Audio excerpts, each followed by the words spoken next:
Kasi sa ngayon, di ko alam kung matatapos ko pa to or... Pero siguro kahit hindi to matapos, kayo na lang siguro magtapos. May bubong naman ha. Buo na yung bahay. Finishing na lang, palitada, kisame, mga bintana na lang. Ito. Kung kaya nyo. Alam ko naman, kayang-kaya nyo siguro yan. Kaya po, dito, Daddy Frankie, nagsimula. Ano, Kuya JJ, napapagod kasi ako kay Nanay Ansing. Na-stress ako kasi mula't simula, pinagbibigyan ko siya. Tapos ako pa yun na ba nasasabihan niya ng hindi maganda. Kaya pagod talaga. Stop muna, pahinga muna ako. Kaya bahala Daddy Frankie. No? Pasensya ka na. That's si Ansing.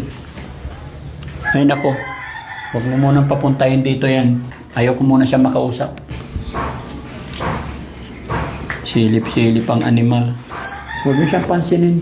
Kasi pag pinansin nyo yan, pupunta na yan dito, magsisimula na naman. Parang gustong lumapit ni Nanay Ansing. Ako nang bahala dito Daddy Frankie, pasok ko dito sa loob. Yan ako, papalapit na naman. Hindi siya mapakali ngayon. Silip-silip Daddy Frankie. Hindi siya mapakali ngayon.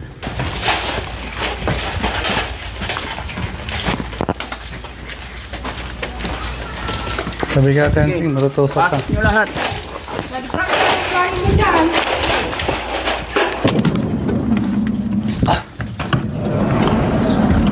Yun, kumusta kayo mga kababayan? Pasyalan ko tong kasi ito yung last Friday mga kababayan.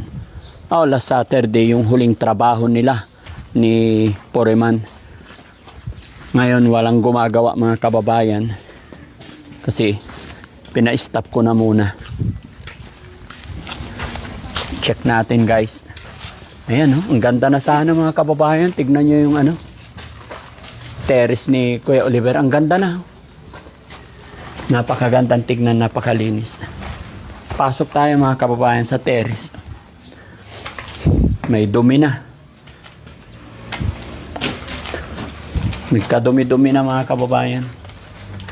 Kung hindi sana nagka-problema, tuloy-tuloy ang trabaho. Nakakapanghinayang lang guys. Ayan, pasok tayo. Nakakapanghinayang lang. Kwarto, ang ganda. Ano ko pala sobrang basa pa yung Pero matigas na yan, bro. Tigas na yan. Yan, sayang. Ang laki na itong kwarto. Sakto-sakto sa kwarto ni Kuya Oliver. Napaka ganda niya. Tignan. tsaka presko. Oo, presko to. Kasi mataas yung ceiling niya, guys. Mataas. Lalo na pag nalagyan ng kisame yan. Maganda. Magandang tignan. No? Ito naman yung kusina niya. Dito, may back door din. Ito, back door. Ayan. Tapos dito po yung CR. Ayan. Ang ganda. Diba? Maayos tignan. Dito yung bowl. Drainage yon, no? Sulit po yan. Naipakabit nyo na rin yung mga kababayan. Yung tawag dito. Amba.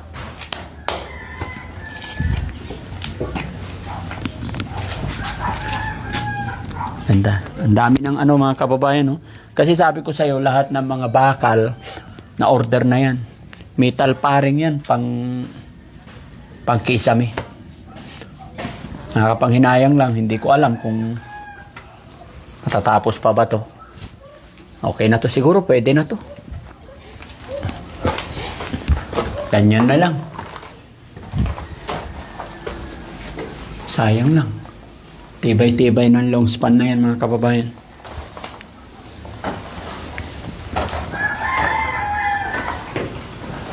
Sarap sa dito sa loob. Palitada na lang. Yung mga ibang side may palitada na eh. Sarap sa pakiramdam sana na maalwal ang pagtatapos ng bahay. Kaya lang nagkakaproblema. Kaya, yun, pasensya na kayo guys. Pinuntahan ko lang. Tinignan ko lang si Kuya Oliver. Kinumusta ko siya. Pero itong bahay, alam ko pong walang gumagawa talaga kasi hindi ko na muna pinapunta yung mga karpintero ko. Kahit sabihin natin kontrata yan, kahit na bayaran ko pa sila dun sa kasunduan, ayaw ko muna kasi ano talaga ako guys. Saan si Kuya Gigi? Nandyan? Patawag na. Guys, patawag si Kuya Gigi. Ang ganda ng tiris niya mga kababayan. Sarap. Sakto-sakto yan. Diba? Ay, Kuya Gigi, magandang hapon. Nandito pala kayo. Mabuti nandiyan ka. Halika. May sasabihin ako sa'yo. Maganda na tong bahay sana, no? Po, Daddy Frankie. Hindi ko na pinapunta muna yung mga tao ditong gumagawa. Pina-stop ko na muna. Kayo po, Daddy Frankie. Kayo po naman ang nagpagawa ito. Hindi ko alam kung Kuya JJ, hindi ko alam. Halika dito tayo sa loob. Tignan mo. Mabilis na sana itong matapos. Yung mga kababayan, ang dami-dami pang yun, yung mga bakal, buhangin, bato. Kaya lang Kuya JJ, hindi ko alam kung matatapos ko pa to, kung may pagpapatuloy ko pa to, yung bahay ni Kuya Oliver. Kasi nagmumukhang kawawa kami ni Kuya Oliver dito sa nangyayari. Buti na lang nandyan ka. Kayo na pong bahala, Daddy Frankie. Anong masasabi mo ngayon at na-stop tong gawa sa bahay ni Kuya Oliver? Sayang, Daddy Frankie, sinimulan nyo na. Ang ganda. Oo nga eh. Kahit ako sa totoo lang nanghihinayang ako. Kaya lang napapagod ako ng sobra. Na-stress kasi ako. Kaya sabi ko dun kay Puriman, huwag muna kayong yun, diba, yung last na trabaho nila dito nakaraang Sabado. Kasi sabi ko, hindi ko na sila pinapunta. Sabi ko, stop na muna Purman ka ako. Sabi niya, bakit? Kahit ako napapagod ako, ako sa kanya, na-stress ako. Kaya yun. Ganto na lang.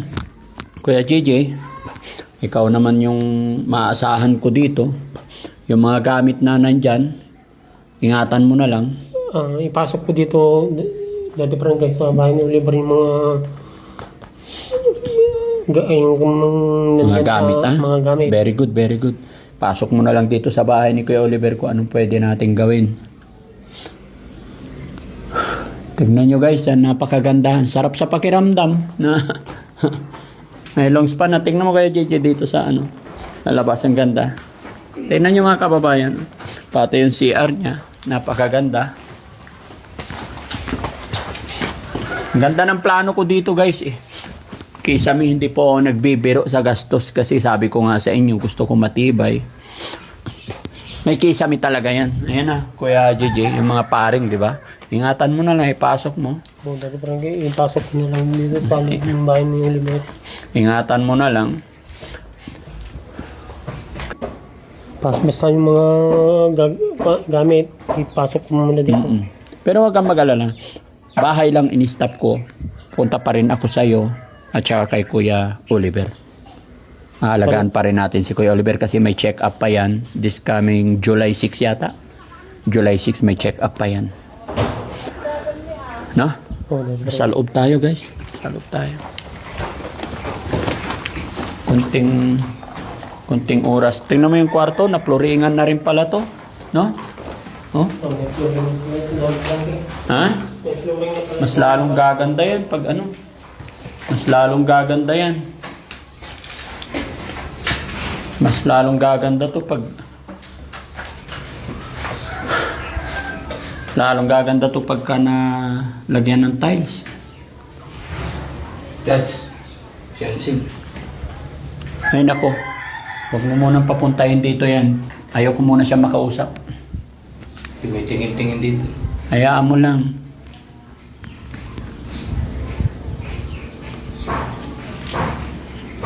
Silip-silip ang animal. Kala bibisi-bisi yan pero sumisilip. Hayaan mo siya. May stress lang ako sa kanya. Sa ganun na lang, Kuya JJ, ipasok mo yung ano, pasok mo lahat yung gamit, ingatan mo. Oo, Daddy Frankie. Semento. 40 pa pala yung semento. 42, binilang ko ngayon. Yun nandoon sa'yo. Dito ko nilalagay, Daddy Frankie, yung mga simento, bakal.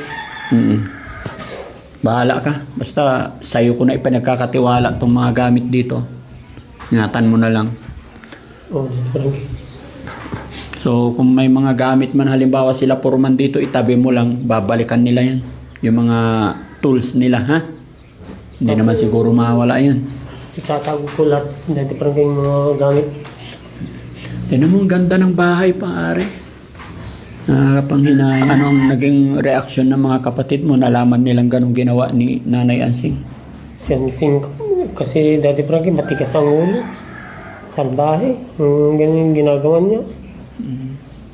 Nag-usap ba kayo? Ansing, nag-usap kayo? Mula nung Ay, hindi pa Daddy Frankie. hindi mo rin kinakausap. Hindi. Matigas ba talaga ulo ng kapatid nyo na yan? Matigas, Daddy Frankie. Salbahe. Na kinuha niyo si Libar. Ganyan na nung ugali. Ano pa? Boss, nakasilip na naman.